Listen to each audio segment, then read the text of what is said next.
Welcome to this explainer. We're diving straight into the historic June 2026 SpaceX IPO. And let me tell you, its supermassive gravity is literally rewriting the rules of the global stock market. We're talking about the very first time everyday folks can buy shares of Space Exploration Technologies Corp., trading under the ticker SPX.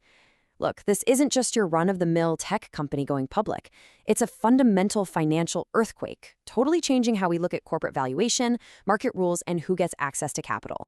All right, here's our roadmap for today.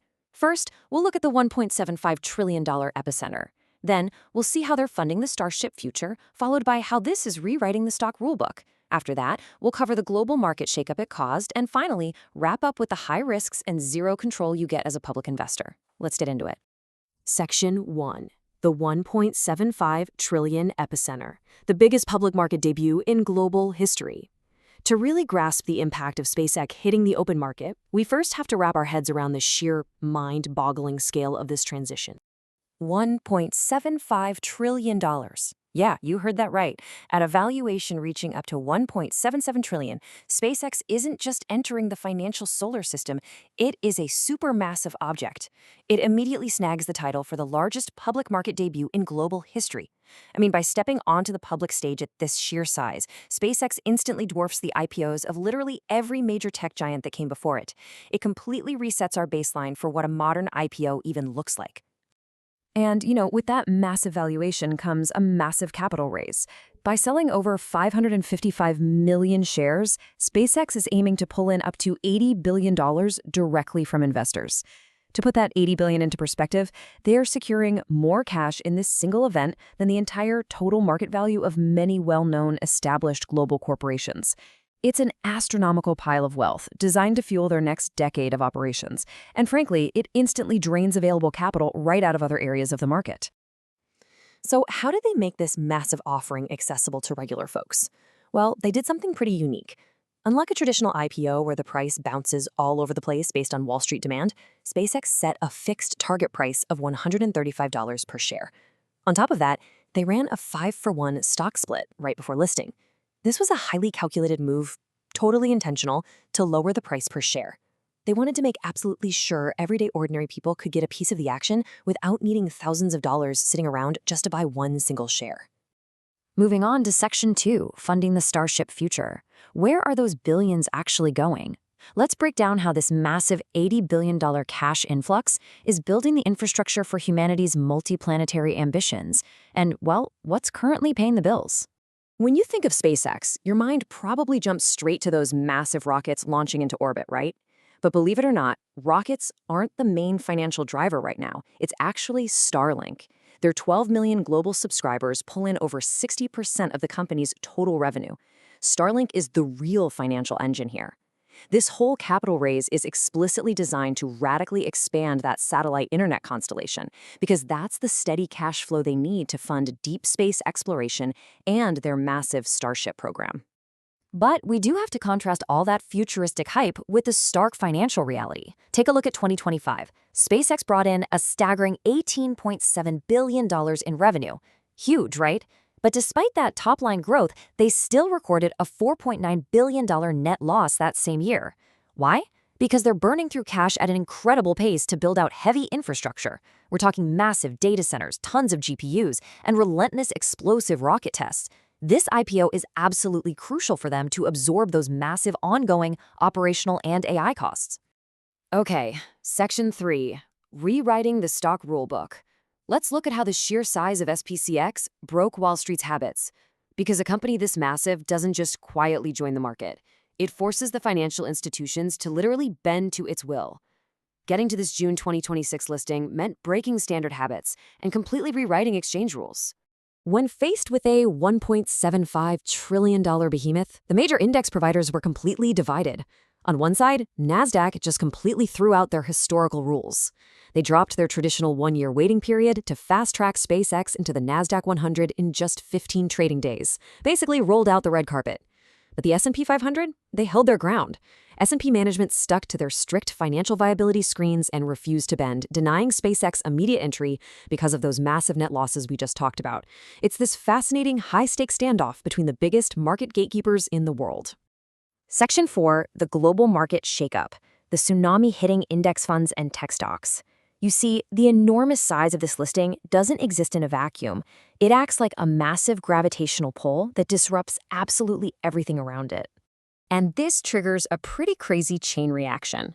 First, SpaceX launches its massive IPO and NASDAQ drops its waiting rule.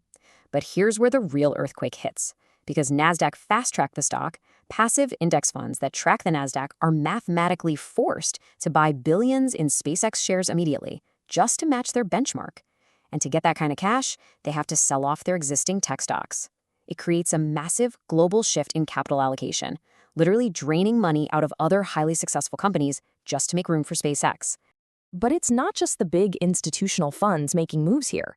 SpaceX explicitly designed this offering to expand public ownership by targeting retail investors, everyday individuals buying stock on apps like Robinhood or Fidelity. In a normal IPO, retail investors might get maybe 5 to 10% of the total shares, but SpaceX, they gave them an unprecedented 30% allocation. By flipping that traditional power dynamic, everyday folks got direct, immediate access to this public debut on a scale we almost never see in the financial world. But here's a really wild fact for you. Even if you don't use a stock trading app, you are probably buying it anyway. If your retirement account or your 401k holds a popular NASDAQ 100 index fund, you will automatically become a SpaceX investor within 3 weeks of its debut. You literally don't have to lift a finger. Because those passive funds are rigidly required to track the index, your portfolio will mechanically buy SpaceX shares. So yeah, you're participating in this historic IPO whether you actively clicked buy or not. Which brings us to Section 5, High Risks, Zero Control, the hidden undertows beneath the massive valuation. Look, before anyone pops the champagne on this financial milestone, we really need to examine the severe risks and the illusion of control hiding just beneath the hood here. Because with a valuation this high, the limitations on you, the investor, are glaring. First up, let's look at the structural limits. SpaceX is using what's called a dual-class share structure. The public is buying Class A shares, which give you exactly 1 vote per share. But inside management, they hold Class B shares, giving them 10 votes per share. Fundamentally, this means the investing public is handing over $80 billion in hard cash, but getting absolutely zero voice in corporate governance, board elections, or long-term strategy. None. And the reality of this structure is pretty striking when you look at it. While founder Elon Musk retains about 42% of the financial equity, he holds a staggering 85% of the total voting power. All the other shareholders, including the public, share that tiny remaining 15%. This setup legally preserves absolute, autocratic operational control for Musk over the company's direction. As a public investor, you are definitely along for the ride, but let's be clear, you have 0 hands on the steering wheel. And that absolute control is paired with some severe operational dependencies. Think about it. Unlike a software company where a glitch gets patched over the weekend, a single major launch failure for SpaceX could be financially devastating for the stock. They are incredibly vulnerable to global aviation regulators who could step in and ground the whole fleet if something goes wrong. Plus, since Starlink is the primary moneymaker, any geopolitical blocks or international interference with satellite internet could rapidly wipe out billions in stock value, almost overnight. And finally, we have to talk about the price of admission. 94 times. That is the extreme premium you're paying here. A $1.77 trillion price tag means the company is valued at more than 94 times its annual sales. Not profits, mind you, sales. Remember, they are currently operating at a multi-billion-dollar net loss. So at a 94x multiple, the market has essentially already priced in absolute flawless execution for the next decade.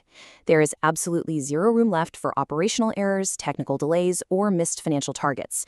So, as you watch the biggest IPO in global history reshape the financial landscape, suck capital out of other tech stocks, and completely rewrite the rulebooks of major stock exchanges, you have to look closely at the math and ask yourself a critical question.